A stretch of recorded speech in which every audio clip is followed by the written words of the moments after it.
Hey folks, we are back at livecoding.ca. I'm your host, Nick Taylor, and today I'm hanging out with Brian Douglas, aka B Dougie. I personally I can't call you Brian. I feel like I'd sound like I'd be like a parent of yours or something. So like, and I don't feel cool saying Brian, so I got to stick with B Dougie. So just letting that out right now. Excellent. Cool, cool. I think a lot of people probably know who you are, but for folks that might not know you, just kind of give us the TLDR of who B Dougie is, and feel free to shamelessly plug anything at the same time. Yeah. So Brian Douglas is my given name, but yeah, I go by B Dougie because there's a lot of Brians that were born in the '80s, at least in the U.S. for sure. So much easier to default to that. I've been doing a lot of stuff in the last couple of years. Most recently, worked at GitHub, leading developer advocacy there, getting people to use GitHub Actions, GitHub Pages, like all the Okay. GitHub features. I did actually spend some time at your current employer at Netlify Yeah, and did yeah. some developer experience there as well. But today I'm working on this little project called Open Sauce. OpenSauce.pizza is the URL, and just trying to get people to contribute to open source, but also get more insights and what's happening just in the space in general.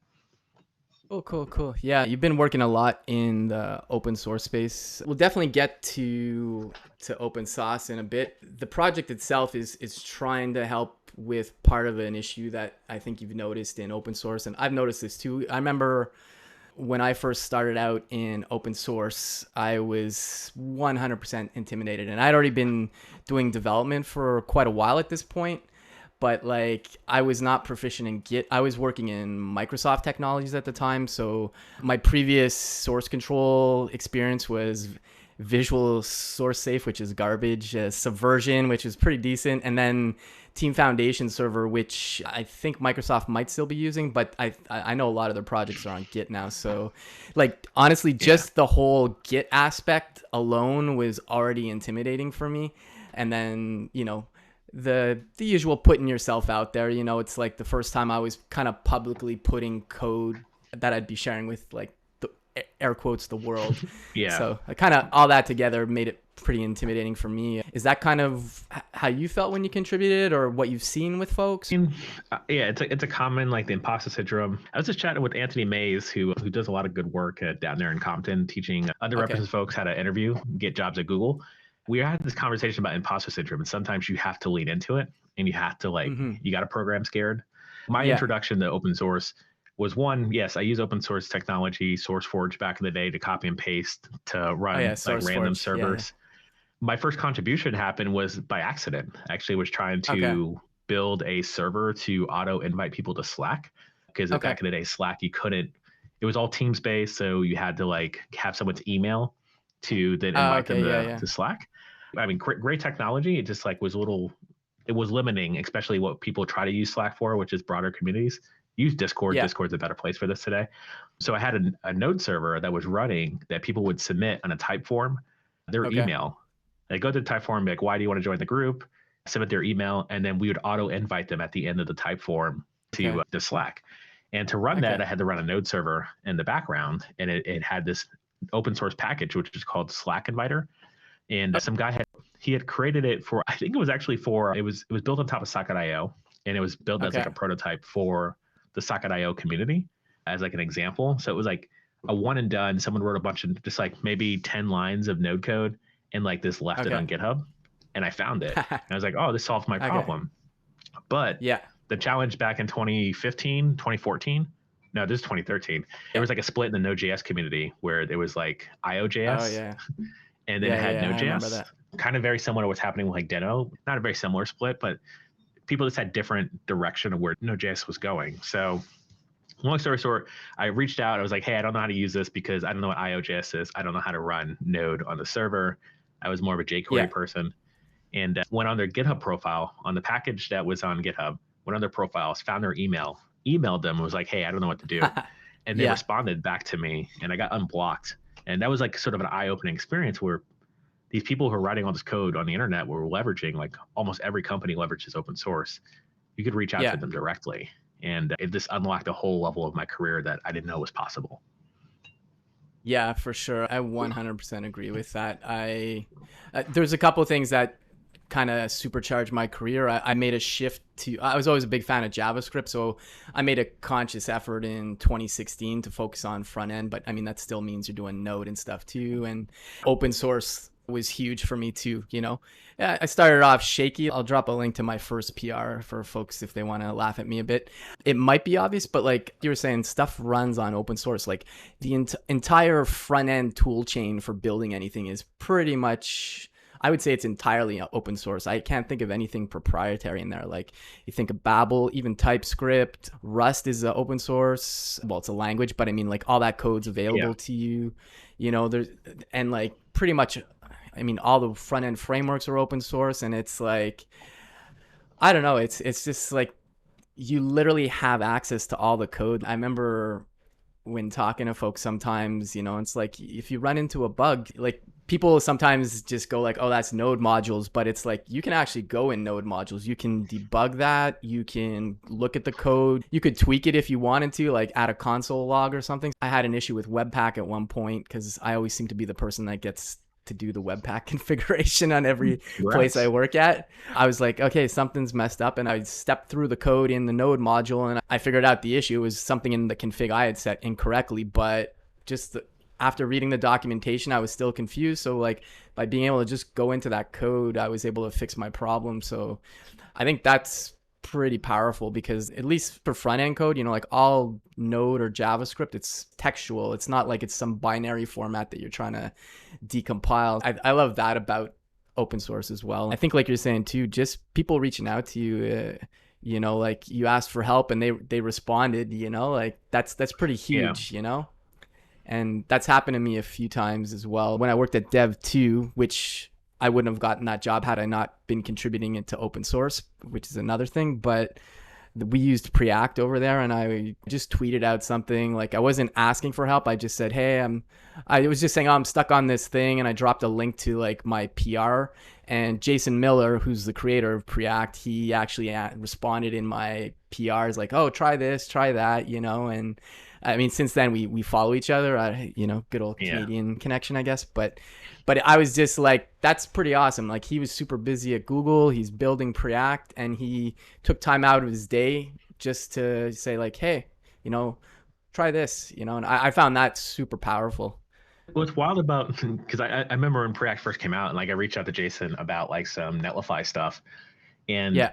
the thing that like, what's really crazy about this, and like there's two different paths you can take as there's quite a few different paths you can take as an engineer, but one path is like go apply to a bunch of jobs, like build up your resume, work at Google, work at places that you can have like a notch on your belt.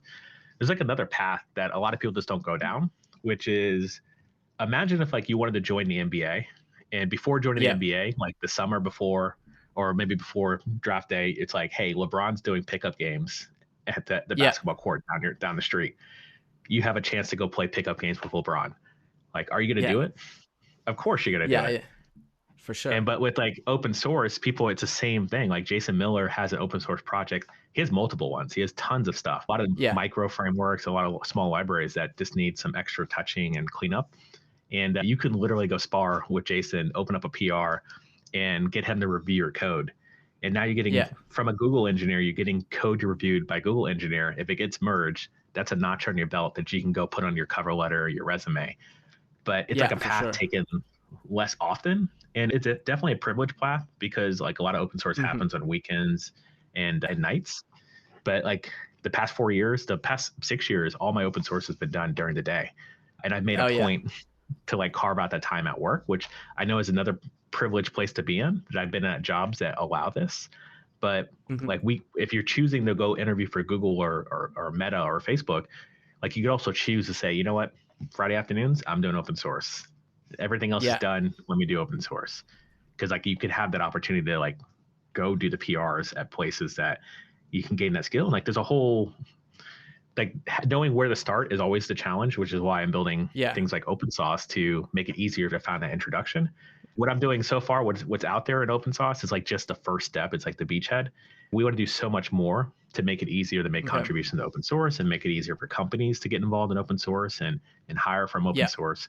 That's the roadmap for open source. There's a lot of stuff I can't get into yet, but some exciting stuff in the next couple months.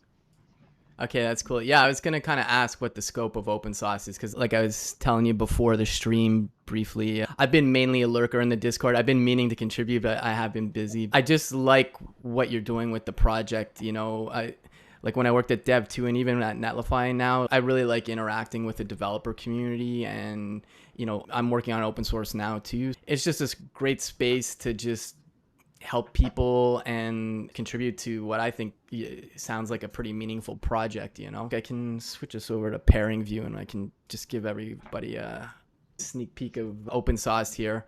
I don't know if you want to maybe just talk through the site a bit, like just I've been on it a bit. Like, I guess when you come here, what should folks be looking for, or what's the best? I mean, I guess the start now button is probably the best place to go, but Yeah, the start now button is like that's the introduction to what the flagship product of open source is. It's a project I've been working for the past 6 years. It's essentially a CRM tool for contributing to open source. You can go to the onboarding, we authorize with GitHub.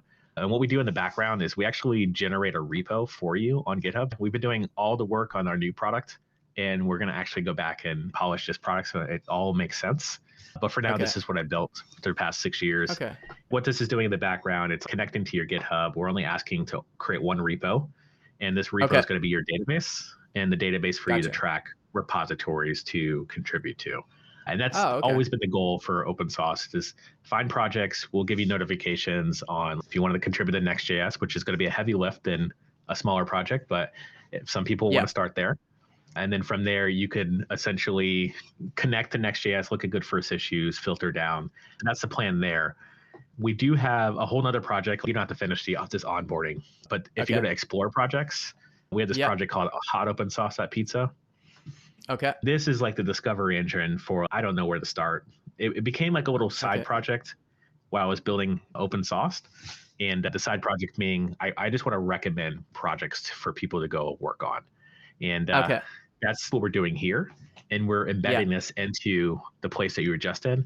I got down this path in December. We built this project using Astro in 2 weeks. I basically got scoped out a design, had the API because we've been working with GitHub data and stuff like that for quite a few years. So we had the API. We have an idea of how to recommend projects. So I pitched it to the community and said, hey, let's build this thing. I got on the plane to go to Florida for Christmas because that's where my family's from. By the time I touched down, we had like the beginnings of the UI ready to go. Okay. And so this project became bigger than what it was really meant to be, which is more of like a test. And now it's hung around. I think it's probably because the name Hot Open Sauce.pizza is too good. No, it is. It's pretty good. And then this is like the place once you signed in the bottom right, you can actually submit repos. So like the plan here is like, what I've been coining product hunt for open source. You can hunt projects. So there is some UI that we're actually, if you jump into the GitHub repository, so all this is open source. So if you scroll to the bottom, there's actually in the repos there. It should be hot. Yep. Okay. And what's cool about this, we're using Netlify. So you could actually go into the PRs and check out the deploy previews. Okay. I hear Netlify is not too bad. Yeah, not too bad. So like in this little draft PR, just click on that deploy preview. It's obviously a draft, so still work in progress. Yeah. And then you'll see that we're going to be starting to organize it a little bit differently. So if you scroll down, again, still work in progress. So like the color and the UI is not there yet. But we'll start recommending repos based on week. So the hope is that we'll start sending out a weekly newsletter of some of the hot repos for people to check out. That's where we're heading towards. Still have a bit of work in there. We've got milestones and issues open for people to contribute to. No pressure. Like we do have folks who have been regular contributors who are still working on this. All you have to do is to sign up and like we'll send you a ping when we're ready to start taking submissions. Yeah, no, this is cool. I've been on GitHub. There's the GitHub Explore page. I've talked about this I gave a talk about open source a few years ago for Hacktoberfest, and it's curated in the sense like you can say like go find it by language, and they're I think popular, but this is more curated, which I kind of like, and it's like, oh, you like JavaScript, here's some like recommended repos we think you'd enjoy and stuff. So I think that's pretty cool. Yeah, so as a GitHub employee, former GitHub employee at this point, actually, I guess I should speak it as I'm still a GitHub employee because I'm on sabbatical. But what I'm getting at is that the Explore page is something that it is definitely a lot of more automation, a lot more machine learning that happens over there. It's a project that I Yeah. think will probably get some love, hopefully in the near future. But at the time Okay. being, I think the human element of if you like a project, if you start a project and I start a project, the way that Yeah. like there's no secret, the secret sauce of the algorithm is like literally laid out in an issue. So anybody can go in the issue Yeah. that Yeah. could you could see how it works. But if we Okay. both like the same repo or contribute to the same repo, it gets bumped up to the top. So between Okay. user submissions and what folks have been starring and liking, we can now recommend projects to contribute to, projects that are up and coming, projects have good onboarding experiences, like all that stuff we Okay. can recommend because not every open source project is like welcoming contributors, which is fine. I don't think you need to open source your code and take in contribution. So like Yeah. Angular is a popular project that does take contribution, but like the majority of it is from Google employees. I wouldn't recommend people go contribute there, but perhaps there's another library in that ecosystem you can contribute to. And that's what we want to help surface, grow open source Okay. contributions in place that need contributions and not just trying to put a notch. Like as much as I would love everybody to contribute to React, React doesn't need more Hmm. contribution. They've got a Yeah. full-time team, they've got consistent contributions. What I would love to do is build a platform where people can scale up and to contribute to React. So you start with Okay. like maybe React Gotcha. Query or React Tables or some other React library, and that you get some sort of context of like where are the missing parts in the React Yeah. Yeah. ecosystem. And then now, if you need to go contribute to React itself, you've got so much more context and more at bats. Yeah, for sure. And I know like in the earlier days for React, it was a lot easier to contribute to as well. I know things are a little more complex now with like concurrency and all that. I actually Like have a contribution to React Native. oh, Just nice. gotta mention that. Kind of getting back to contributing, people always think code, code, code, but it's not always code. I was working at this fintech startup in 2016 and we were using Electron for these fintech apps. And I was trying to do something in Electron and I was reading through the documentation and then I realized I figured out what the problem was, and it was the documentation was right. So I made a small Yeah. contribution to Electron, and some people might say, "Oh yeah, whatever, that's not code," but I'm pretty sure I unblocked several other people that probably would have ran into the same issue. So, and I almost think, I mean, obviously you need code for a project to exist, but great documentation is, I think, a huge distinguisher. And I can't say it guarantees a project will succeed, but if you have really great docs, I think there's definitely higher chances that you'll get contributors and it will gain traction. And I'll even like give you one up. Your even opportunity through documentation, which I think one of the best first contributions is like a blog post. And I actually was talking Okay. to Ben from Forum about this a couple years ago, where like Okay. one thing that we want to build inside of the platform is like being able to submit contributions that are outside of GitHub. So imagine like you Okay. decided I want to use Preact, but I want to use Preact Yeah. with Vite maybe. And maybe that's like an Okay. unsolved solution. Maybe someone's never even tried this. How can we create a blog post or an onboarding path to Okay. show people how to use their library? And then Yeah. eventually what happens is that maintainer now can bring the docs in from existing articles and then even like bring on those Okay. folks to help write the docs. And so like you don't actually have Yeah. to make a contribution on GitHub. Like there's a whole focus. And then the homepage of open source is like, we want to be more than green squares. We don't need Hmm. to open issues and make PRs. But if you Yeah. just became a spokesperson of the project by just like talking Yeah. about it publicly or showing how you unblocked yourself, a lot of times people are just like they go through because as engineers like we got to solve a problem quickly, we got to sprint to Hmm. sort of get through. If Yeah. you're running through all state management libraries and JavaScript and you try 6 of them in 1 week and then you're Yeah. like, oh, you know what, this one sucked, I'm never going to touch it ever again because I had a bad experience. What would be Yeah. great is put a pen in that, like let's go open up an issue and say how much it sucked, and then or well Yeah. maybe it would be a little more positive and say how much it sucked. Yeah. Basically unblock the next person, as you mentioned with the documentation. Like someone's going to get in that same sort of path and be like, oh man, I tried Yeah. using it for this. I spent probably 2 days trying to make it work, decided to finally punt and leave. One of the biggest Okay. thing I do is like I open the issue saying how it didn't work for me and explain it. Okay. And then this walk away. Like I'm not really in the position to be able to contribute to that problem or improve that problem, but at least I can contribute by Yeah. opening the issue.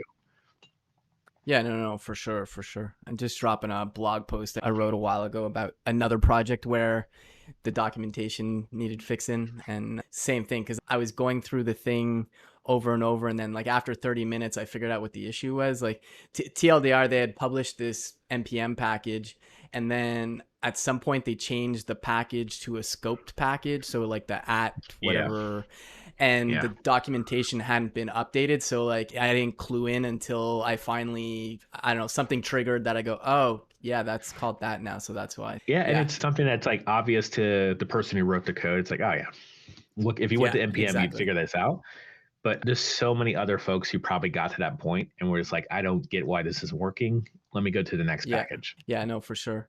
And I like what you're saying too about kind of championing projects. The clearest example I can think of at the moment is someone we both know, Anthony Campala.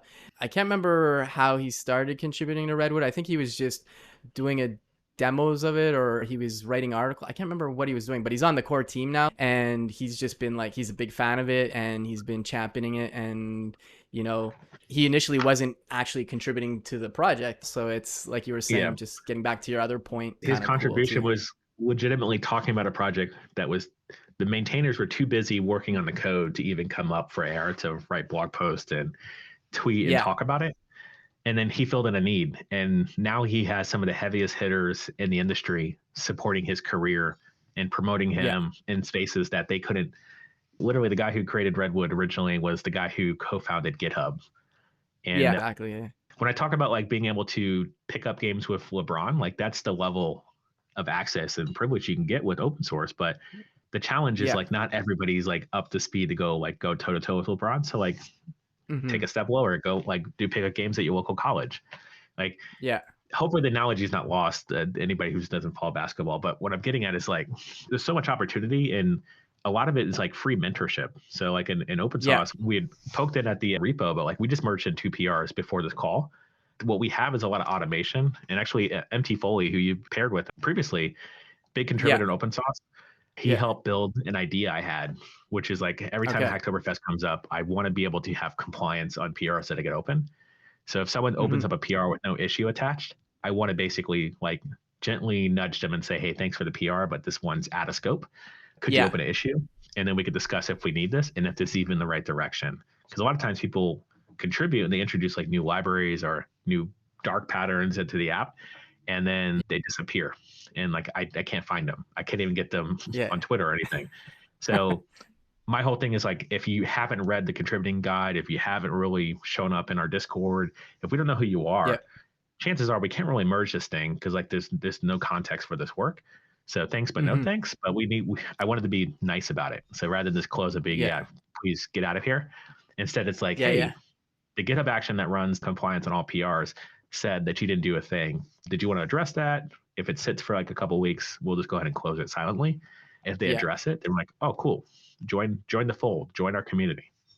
I love that, and that's one of the well, automating things is super powerful for sure. Like I love GitHub Actions, but this is something that's really great about your particular project, because it's one thing for somebody to say like, like, hey, I fixed a button, or I did some of the layout changes, but there's also the opportunity to be like, I can work on the continuous integration, continuous deployment pipeline. I can start automating. There's all facets of software development that you can kind of dip your toes in. And that's and especially if you're starting off in the industry, it's one thing to say I created a portfolio project, but if you can say, yeah, I created it, but I also deployed it and I automated this, like that Yeah. that already is game changing in my eyes, at least. It's amazing how people just don't take that next step, which I get. Like Yeah, you're doing a tutorial, you went and explored, like, oh, I'm going to build out this whole dashboard for, yeah, managing tweets or whatever it is, like their side project. But a lot of folks, like the bare minimum that I usually when I mentor bootcamp students is like open PRs on your own projects. Because if you're just shipping directly to main, it just shows me that cool, you're doing a little cool side project, but you're not taking it seriously enough. And if you're yeah, not taking it seriously enough, can I take you on board to the work here? yeah, Chances are like, yes, you'll probably need the whole whiteboarding and everything like that, figure out they're a great engineer. But if I'm yeah, looking at somebody who scoped that entire project, has a build system, deploying this to AWS or whatever, versus yeah, somebody who just like spins up a bunch of side projects, like, oh, you know what? Actually, I want to talk to this build system person and get more context on Yeah. that, because like that's the person who's going to go take their lunch break, or not even the lunch break. Just take a couple of hours at the end of the day to go improve Yeah. our build system or improve the developer experience for the rest of the team. Yeah, no, for sure. And automating things is so huge. Like you're saying, what Matt Foley did there with the compliance for Hacktoberfest, that's huge. And these are like some of these are such easy wins, like creating issue templates, PR templates, because then you remove that human aspect of awkwardness where you're like, hey, by the way, you forgot to do this. If it's all automated and there's like a checklist, then you can just kind of say, oh, can you just fill out the full PR template or the full issue template, and then we can look at it. Because I know I've seen it in the past before too, like, people put a ton of time into a PR, but there's no issue. And then you're kind of like, I can't Yeah, really do but this. even worse, like there's no description. Like Yeah, if the yeah, yeah, title exactly. says, actually, I was looking at a title in open source. Sometimes the title will be like, move lines of code. Hmm. And my question to them is like, what lines of code? What is Yeah, deleted? Why is this, or improved feature? And I get English is as a second is not as first language for a lot of folks. So like I'm patient and I can like walk through.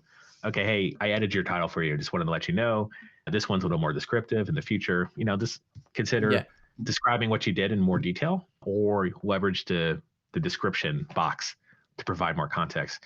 And one thing yeah, yeah. about issue templates, the PR template we actually stole from early forum, the forum repo. Okay, yeah, There's a lot of like cool nuance in the forum repo about like identifying description and like what feature you're touching in screenshots.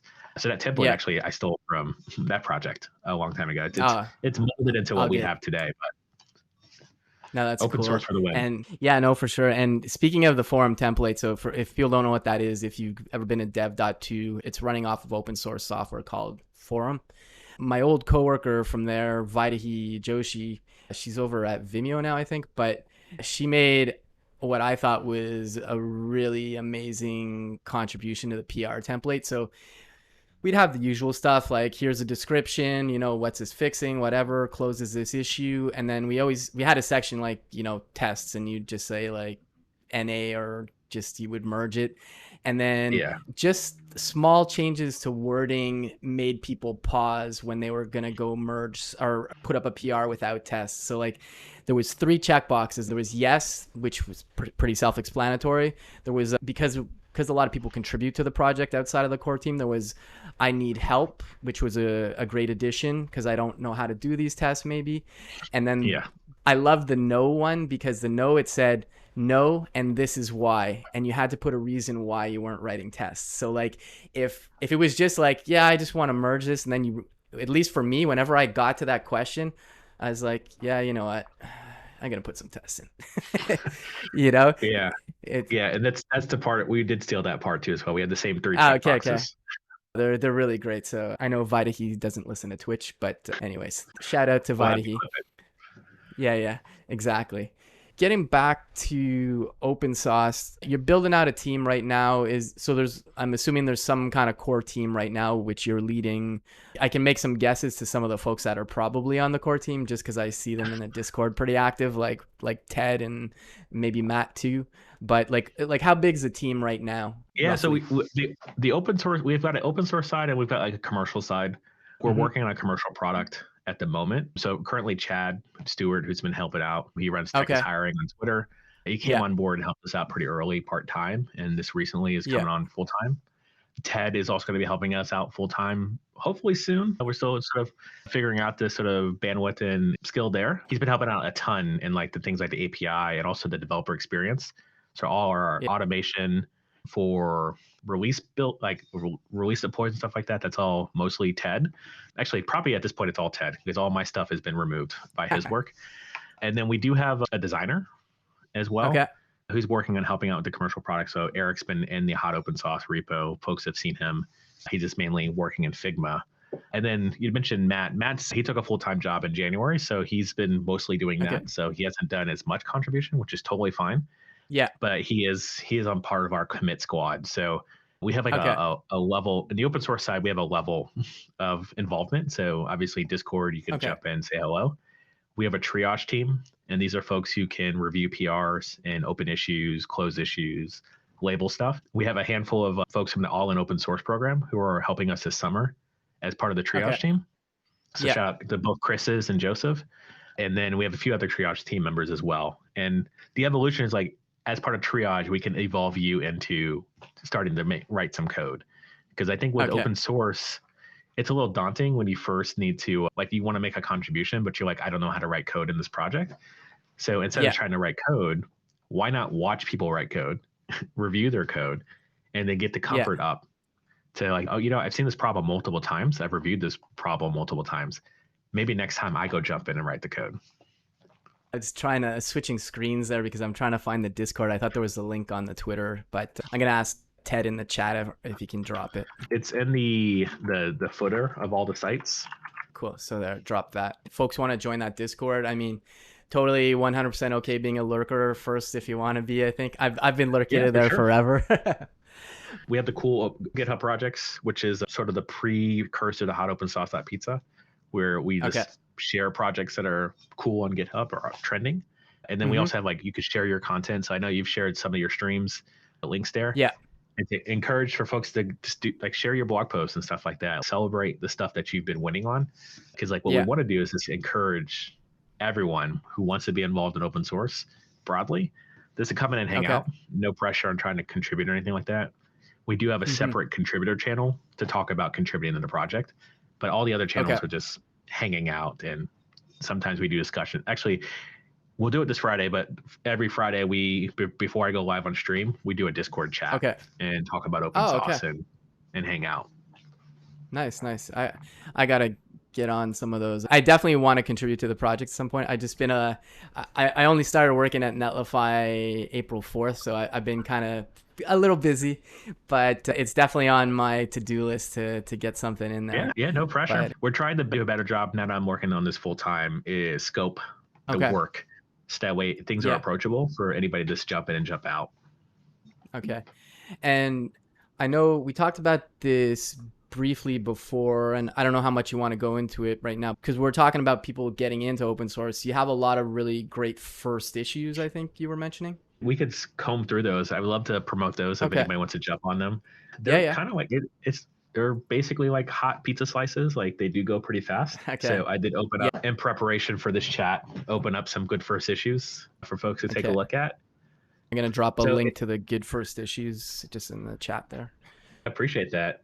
There's a lot of small UI bugs in the hot open sauce.pizza. That's currently our focus right now, is hot open sauce.pizza. It's where a lot of the sort of traction and interest of like finding open source projects will start. But then there's like an issue where we need to link it back to app.opensauce.pizza. So that's a good first issue, is just add a link to the H1. And like, I'm of the opinion that good first issues should have a solution in it. I try not to label good first issues unless the solution is like written out, like this laid out plainly for folks. Because like the goal for like adding a link to H1 is something I could have did this morning. I could have did like while we were talking. I could have just did that. The challenge is like, people need the breadcrumbs. So if I see something that's like trivial to do, I'll slap a good first issue tag on it. And then that entices people to come through and say, you know what, I want to try this. So like George, who just grabbed it looks like the one I just mentioned, the link, he just assigned himself to that. So we have a mechanism in GitHub Action to basically assign yourself to issues. Because one of the limitations in GitHub is if you're not part of the org, you can't assign yourself to an issue unless you're on a team. The action itself will assign you if you just write the word .take. And nice. It's been a perfect Easter egg for people who say, hey, I want to work on this. To say, read the contributing guidelines, and then it'll tell you how to assign yourself. So we force people to go read the contribution guidelines to go find that one part that says .take in it. And then now I could confirm you actually went to the docs and now you know how to contribute, but also you've assigned yourself. I don't know if you've chatted with Rizal before. She works at GitHub as well. We've been working on that one GitHub action. It's been our sort of example action to talk about. Okay, cool. I want to be able to run a script to basically unassign people after a month if they're assigned to an issue, but there's no movement. And it's more of like, if it's up for grabs, I want to make sure somebody else can grab it if somebody gets busy. So people get busy. There's another contributor we had earlier this year who helped a lot on the project. He was interviewing for jobs. The benefit of that is his contributions are live in production Okay. on a product that has currently 300 active users per week. So not Okay. crazy numbers, but it's a decent number to put on your resume. Anybody looking for a job, I'm happy to hit me up in the DMs. I can coach you on how to contribute. Like I'll probably push you to Discord eventually in a public Okay. channel. But like I truly believe that open source could be the decision maker for some people trying to get their first job, second job. If you can Yeah. show that you can work with a team, you can work in a framework, you can work in a system, it's a better showing of than I have a bunch of I don't know, calculator apps that I built when I was in Yeah. boot Yeah. camp. Yeah, no, for sure. And you touched on it, but like the whole collaboration aspect of it, like you're working asynchronously. I mean, even if you're chatting in Discord, but in the issues and in the pull requests, that's where you have the conversations. You try and give as much context as possible. And people, like, it's all publicly available. I'm saying the obvious, but like people can see this and go like, oh, I really loved the way, Brian did that particular PR description, and there was some screenshots, and then there's a Loom video, like wow, and like, Yeah. or filled out the issue really well, and just seeing how you interact with other people, because there is also like a sometimes shitty side in open source where there's just people who just feel privileged, like your project sucks, it doesn't do what I want to do or whatever, and those are. And honestly, I'm still kind of like, it blows my mind. Like, how are you even writing this? It's public. If you're a developer, if I see that, I would never want to work with you. Like Yeah. just that alone. So it's pretty like mind-boggling open sometimes. open source not immune to any of that, because when I first opened up open source to have users and like invite people to also use the thing I've been using for like at that point 3 years prior, I had a bunch of people. I'm not sure where they came from. I think I got it mentioned somewhere, and a bunch of people are like, "Hey, cool idea. I want to use it." And then they went to use it. Like we had a very huge problem where when you authenticate with GitHub on the open source, Okay. we asked for all orgs, all repositories, all data around GitHub. Yeah. To be honest, that was the only way you could do GitHub OAuth apps back in 2017. We Mm-hmm. now have switched to a GitHub app where we can only ask for only the one repo we create for you. But Okay. we had like probably 3 people come through, and one person who I distinctly remember who opened the issue and complained on how bad that sucked and why would you make this product? I'm never using this thing. You should change this. And I'm like, oh, cool. We actually have an open PR. We're actually trying to solve this problem right now. There's a whole discussion. You're more than welcome to Yeah. help contribute to that conversation there. Obviously, they didn't, but I did Yeah. have some other folks who were way more helpful, including GitHub employees, who got us unblocked on Mm-hmm. that to be able to make this thing that it wasn't asking for all your GitHub data. Yeah. No, it makes me think of like, I'm always pretty polite in responding to people, because it's just a good thing to do. I just can't picture myself saying, "Hey, you asshole, why do you do?" Like it's just not something I would do, like in that context at least. But like I remember whenever people complain about things, it's like, okay, well, looking forward to your pull request, and then like dead silence always. Just kind of makes me chuckle. Anyways, just a little funny side note. Honestly, the feedback is welcomed. There's definitely an approach you can provide feedback in a way that's actually heard. Oh yeah. I listen to Yeah, all of yeah. it. I've got tough skin, being underrepresented in the industry. Like I've definitely seen stuff, so I'm happy to like take the harsh feedback, take the critical feedback in a DM in Yeah. public, whatever. But also, I Yeah. realize that is deterrent for a lot of folks. So like if you open a PR and you get some harsh critical feedback, it might actually rub you the wrong way and be like, you know what, this is not for Mm-hmm. me. Let me retire from open source for good. And that's what we don't want. So I usually try to like, if Yeah. there is some sort of feedback that's a little harsh or critical, I do like mention that in a DM. We've definitely had that in open source. The goal is Yeah. really, we want to make it easier for more people to have a pathway into their next contribution. A lot of times it is going to be messy, but as we learn, we'll have frameworks that will hopefully engage folks and get them onboarded. So like the compliance action or the release pipeline Yeah. that we have built. The other thing is like when your first contribution, if you have an issue or whatnot, we have a welcome, join us in Discord automation, like Okay. welcome message. And like all that stuff is built in so we can just funnel people into a place and then funnel them back into open source. The goal is not to keep you contributing to open source forever. The goal is to go get you to Yeah. other projects. So if we can set Yeah. up a good system and situation for you to learn, at least you'll have more confidence in going to another project and knowing, you know what, I saw how Yeah. open source can do with templates. I'm going to introduce their template in this project as it doesn't have one existing. I love that idea of the welcome as soon as you open up an issue or whatever. It's and even when people know these things are automated, it's still nice, like a triage message. Thanks for submitting your issue. I know at forum we used to say like we'll get back to you in like 3 days or whatever, and it's a nice little touch I find. And the more you can automate, the better for sure. We haven't really talked about it, but I know a bit about it. But what's the tech stack for open source at the moment? Yeah, so the repo that we're in right now, this is a React and Vite app. So I did mention we used Astro earlier this year. Yeah. As we scoped out the product, we were just moving faster than Astro development, and we had to make a decision that either we contribute upstream or we just use the same framework we use in the other app. So React and Vite was an opportunity that we switched into. We Okay. are using Tailwind as well as a lot of the CSS, and that was Okay. intentional. This might change in a year or two, but at the moment, Tailwind is a sort of centralized framework around CSS decisions that, as we take Yeah. contributions from other places, we don't have to rewrite CSS libraries and functions and stuff like that. So Tailwind just makes it less that we don't have to have discussions about CSS over and over again. Because the challenge of doing an open Yeah. source project that has a front end associated to it, everyone has an opinion. So we just wanted to get that opinion out of the way up front. So yeah, React v TypeScript is another decision we've made in the project, and it's been helpful. It can be challenging for folks who have not touched TypeScript, but what I've seen so far is that just a little bit of nudge to documentation.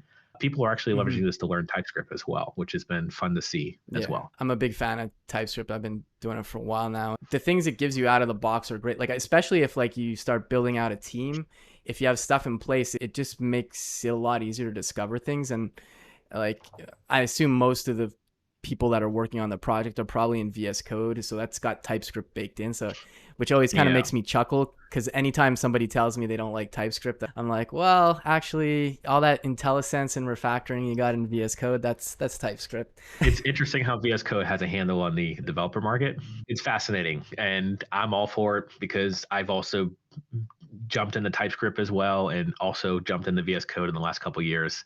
I was a Vim user. I did not start a new machine without converting my dot files over to run Vim. I'm surprised on how much Vim I don't do now, which is kind of crazy.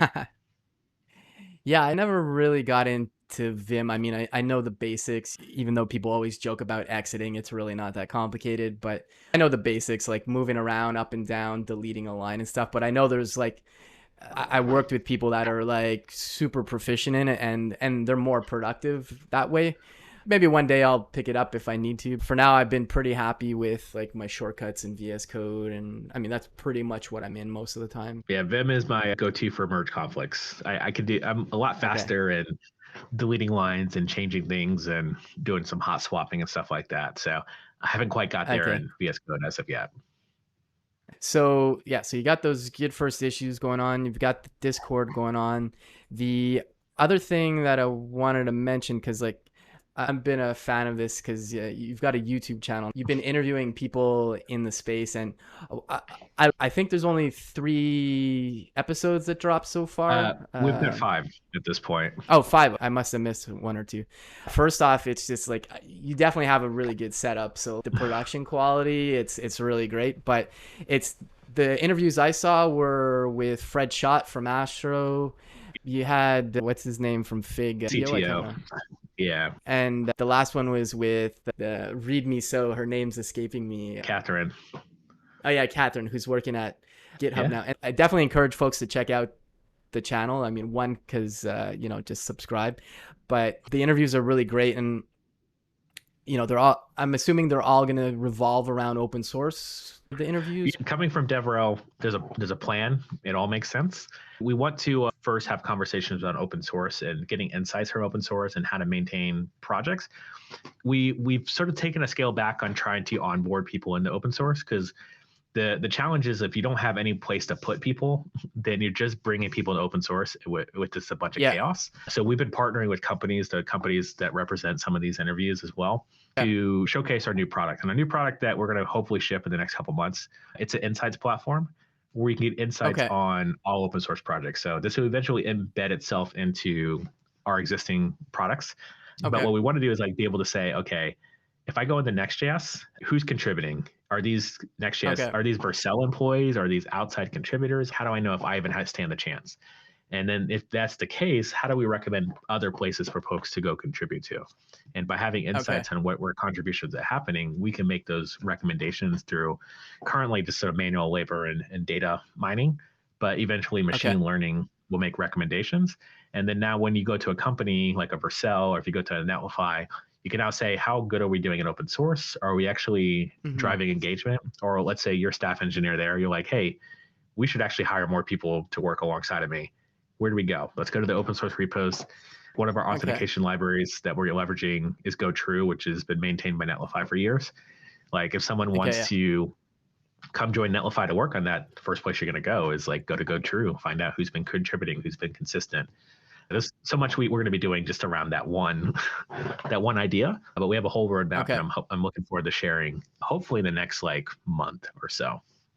That's really cool. Because I wasn't really sure what I don't want to say master plan is, but like obviously like one of the big things is obviously like you said, getting people in open source. But it's cool that you're productizing something. I can't remember if that's a word or not, but I just used it. I think it works. I'm curious because there's some similar tools in that space, but I feel like you're slightly different than some of those tools potentially. I know when I worked at Forum, my old colleague Christina Gordon, she was running community and then eventually DevRel there. She was using I think Orbit model. Is that it? Is it Orbit or Yeah.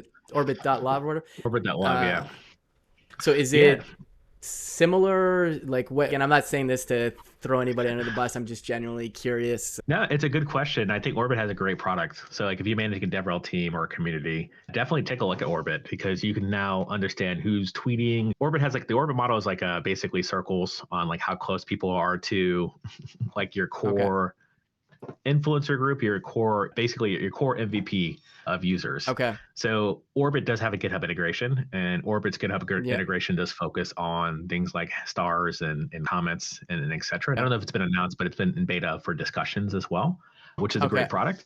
We're actually currently just focusing on code. So like we want to see where Okay. contributions in code are happening. And the reason for that is no one's doing that well. Like there's a lot of productivity tooling apps that are not like Orbit that are like, we don't have to name them, but basically the productivity tooling, they're really focused on Big Brother and trying to tell you like, Okay. hey, how many PRs did you ship this week? Why did you only Okay. ship 3 out of 5? You could have been mentoring a junior engineer for the whole week and only ship one PR. Okay. Okay. But that doesn't really, when you're just looking at just numbers for the sake of numbers, Yeah. it looks awful, especially in the world that we live in with layoffs. If you Yeah. spent your entire time mentoring juniors, does a junior get laid off or do you get laid off because you spent way more time working with them? Yeah. So Yeah. what we Okay. want to do is what I believe is open source is more community focused and where Hmm. everybody gets a piece of the pie. Yes, there are going to be some heavy hitters and people who know most of the code, but like you could identify who has most of the information and how you could spread that wealth. So identify things like Okay. bus factor. If somebody does all the work in the last release, that person probably should have wrote some documentation or talked to somebody else because otherwise you're going to be Okay. always relying on that same engineer every time a release happens.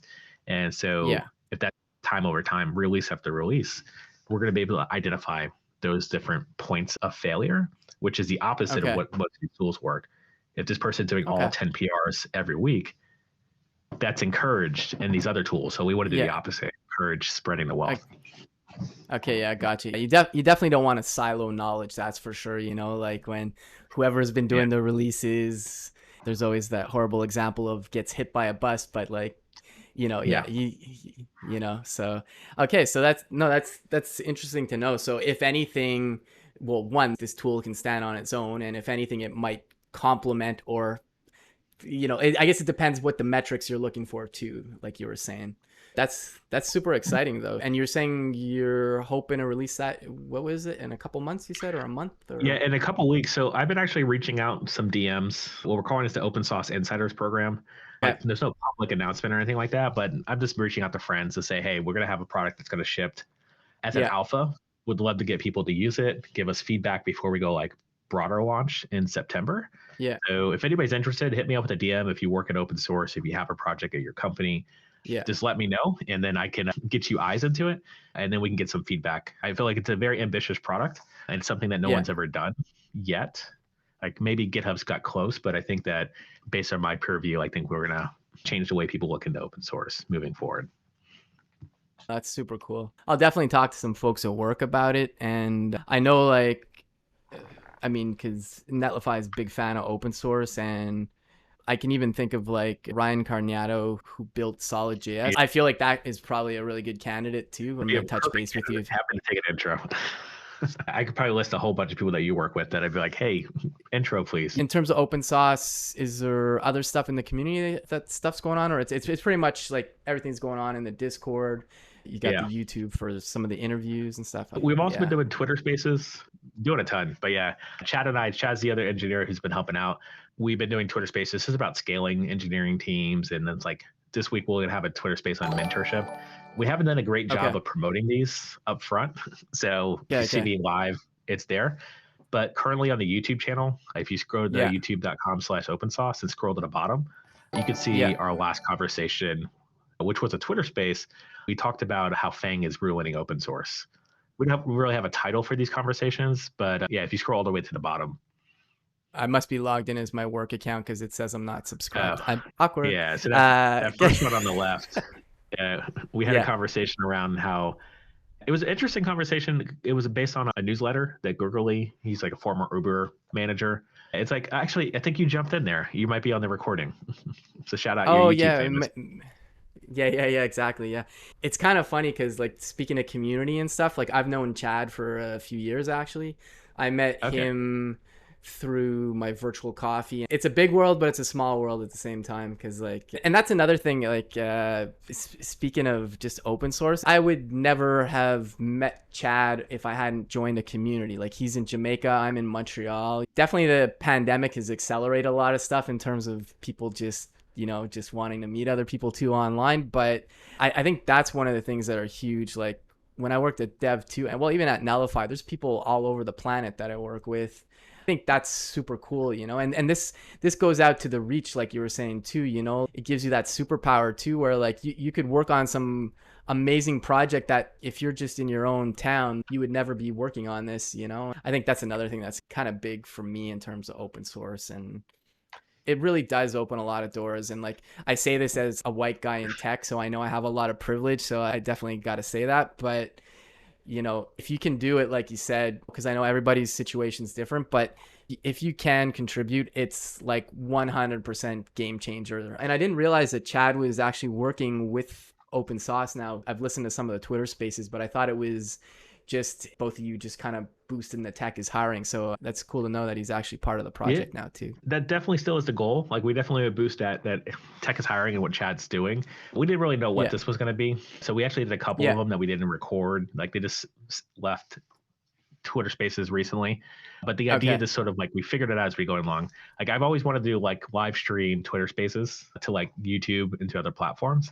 So that what we're Yeah. using right now is we're using Ping to capture Chad's video. And then Okay. I Yeah. basically use OBS to do some, when he grabbed the picture of my phone to basically have the Twitter Oh, space. okay. Okay. It's like light editing. It's live to tape. Well, not even live to tape. It's recorded to tape, and then we upload to YouTube. But Okay. eventually, we'll get to the point where we could stream that up on YouTube as well. And it's like my DevRel wheels always turning of like, how can I reuse this content, or how can I reuse this platform for sharing about open source? The gimmick that we have in those spaces that we're going to talk about scaling engineering and like growing as a junior engineer and stuff like that, with the eventual context that open source is go try contributing somewhere else and learn stuff outside the job to then eventually bring that back to the job. Yeah. And that's such a great point because, like, I can't remember if I said it during the stream or before we got on the stream, but most of my career was in the .NET ecosystem. I was doing C#, ASP.NET, and then I made a full pivot to all things JavaScript because I was a big fan of it. I was working in C# and .NET, and I was doing some JavaScript, but it was like full stacky. React was fairly new at the time, and I was like, I want to learn React. So I started doing this in open source on my own time. So I started off with, this was like late 2015, early 2016. So for folks who might not know what Redux is a state management library, and it was created by Dan Abramov and I think as well by Andrew, what's his last name? He's escaping me. The point is, there was these free egghead videos for Redux from Dan. I watched that whole thing, learned Redux, and I had started contributing to. These are less popular these days, but there used to be React boilerplates. I Yeah. think you've mentioned in one of your Twitter spaces, but like Max Stoiber had the React boilerplate, Yeah. which was Rick like the de boilerplate. Yeah. facto.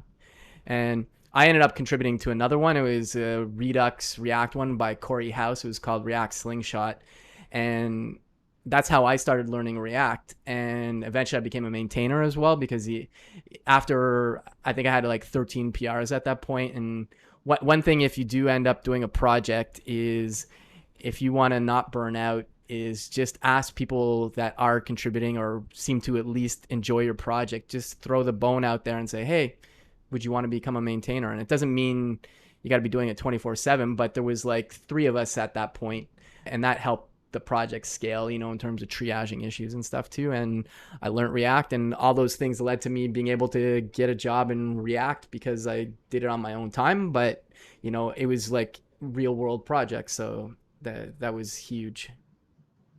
I think one person I think it was Anthony, had dropped in the chat like create T3 app or something like that. It's Oh yeah, that's from ironically, what's his name?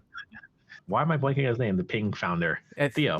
They're still coming out like everyone's having like grow. Like I think what's beautiful about open source and like even these tools is that people have their opinions, they share their opinions, people go onto those, and it helps yeah, unblock so much more work, which is why we do Tailwind.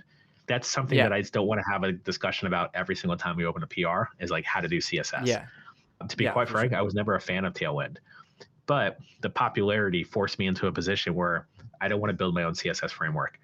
Let's use Tailwind. Yeah, exactly. And like building out a whole design system and component library, it's a huge endeavor as well. So like leverage what you got there. Are you using Tailwind with a particular component library like Chakra or something, or?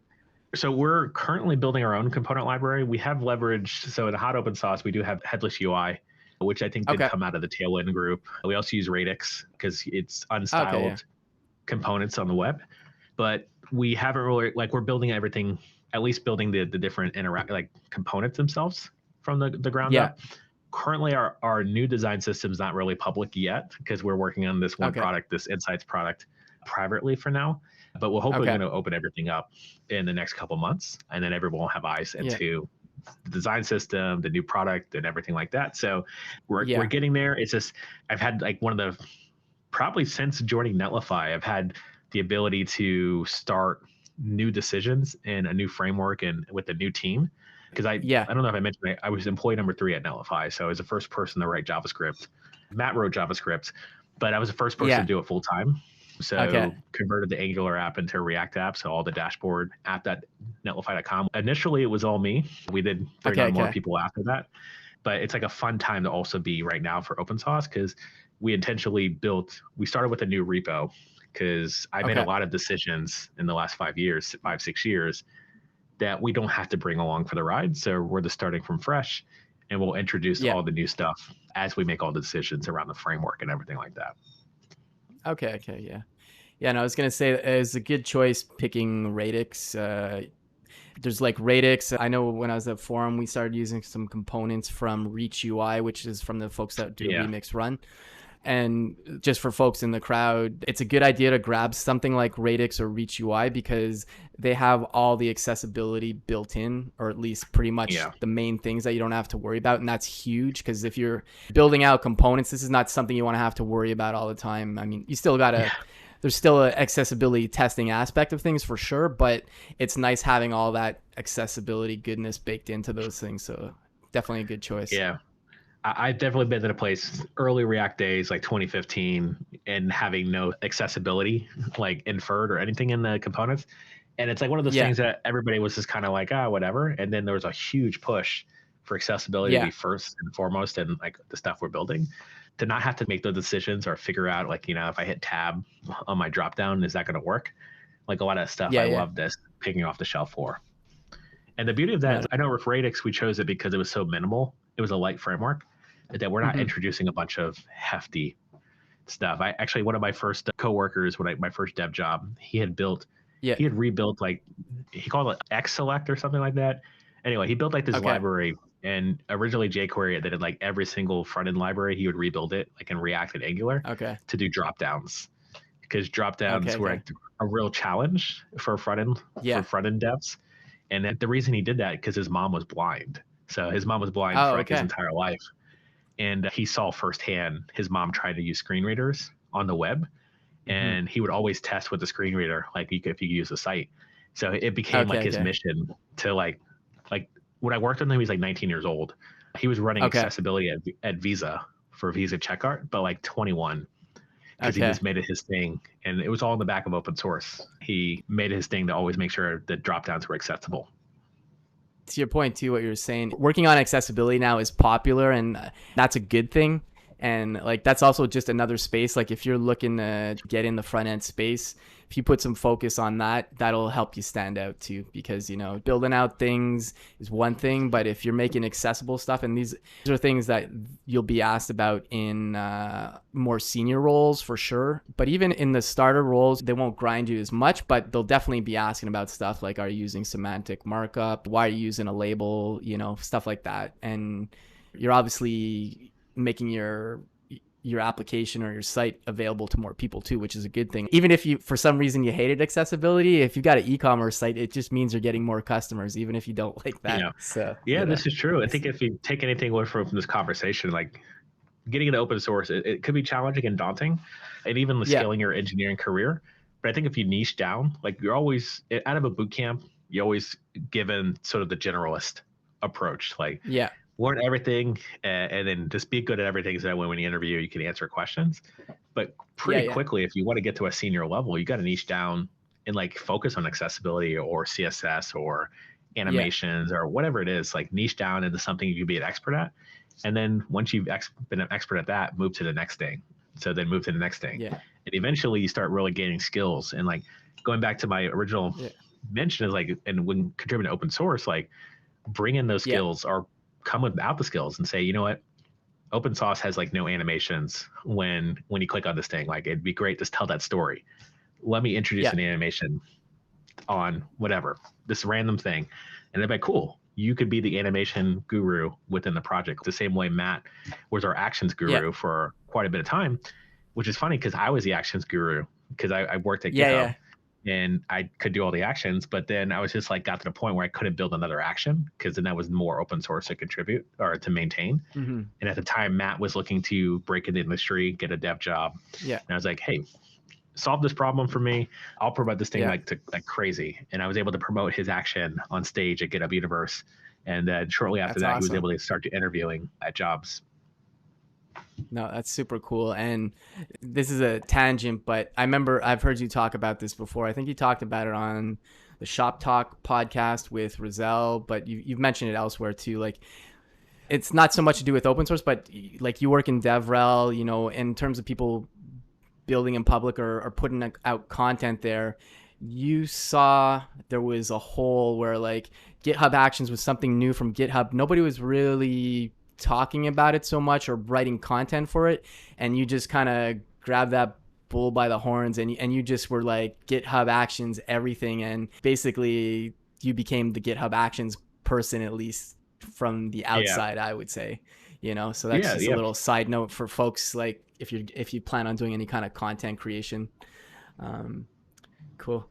We're getting close to time. I just had a couple, I guess this is kind of more an open-ended question. It's still early days for open source, so like you said, there's still a lot of room for folks to make an impact. Like you said, if somebody just wants to come in and I want to be this person, what are holes isn't the word. What's some stuff you want to do that you haven't had a chance to? Maybe like, yes, you're going to be productizing it, but like, just like I said, it's open ended. Like, what's some stuff you want to do, but you just haven't had time to yet, maybe, or there's not enough folks on the team yet.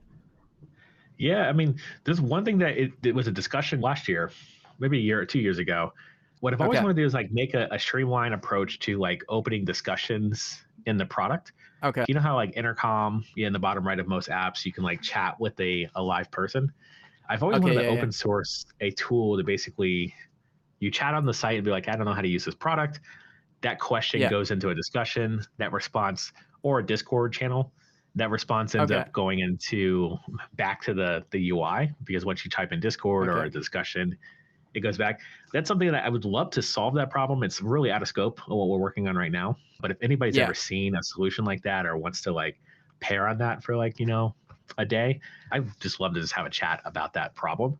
Other stuff that's maybe on the roadmap for open source, we honestly just need feedback. A lot of folks log into Okay. open source, they get underwhelmed with the fact that there's not a lot of features there. Hmm. I think opening up discussions to say, it'd be cool is this feature, or it'd be cool is that feature. So I'll probably end up Okay. trying to source that feedback pretty heavily from folks, everybody I run into. We do have like an infrastructure thing that we're going to be building out. We currently have the API to OpenSauce.pizza that is Okay. almost live, but at this point we're going to be like, well, the way we're doing this, the hot OpenSauce.pizza, is we actually index a bunch of repos using GitHub Actions. That index gets put into a relational database, and then that relational database is going to recommend repos for people to contribute to and stuff like Okay. that. So as we Cool. Cool. index repos, like now it's that point an infrastructure problem, and my skill set in infrastructure stops where Vortex or Ted, who's in the chat, where he begins. But we're Okay. always happy to learn from other folks who have solved problems, similar problems and stuff like that. So the majority Okay. of what we're doing is open source. Pretty soon everything will be open sourced. Happy to just have a conversation chat. I have like a Yeah. very open calendar that people would just drop time on. So ask me and I'll give you Okay. my calendar link. And Yeah. always happy to chat with folks who are interested in talking about this stuff. Cool, cool, cool. No, that's awesome. Well, the project looks amazing. And like I said, I've been a lurker. I'm going to go through the whole onboarding because I've never done it. I'll try and provide some constructive feedback there. I'm just going to add it to my to-do that I need to contribute to the project. So if I put it somewhere, I'll do it. And after this, I can give you a demo of our future product that we're making for the insiders. So if you want to, Okay. anybody here, you're open, hit me up. You want to join the Iron Insiders? Always we ask, is this respond to my message of like feedback? That would be super helpful. And then we're basically build the future of open source. We'll unveil it pretty soon. Okay, cool. Yeah, Everything no, will I'd make be sense down and soon. checking. Yeah, no, for sure. Yeah, that would be awesome. I'm going to drop some links to all the places that folks can find you at. So definitely, if you're not giving B Dougie a follow on Twitter yet, do that. Hit him up on Twitch too, YouTube, and I haven't checked out your own site yet, but I dropped that too. Redirected to the Polywork now because that's where I just drop all information.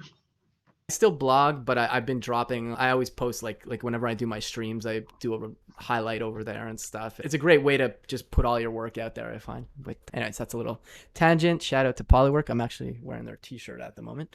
Can I mention real quick? We're like 4 stars Yeah. away from 100 stars on hotopensauce.pizza. So if anybody Okay. wants to star that repo, we'll hit 3 digits pretty soon. Okay.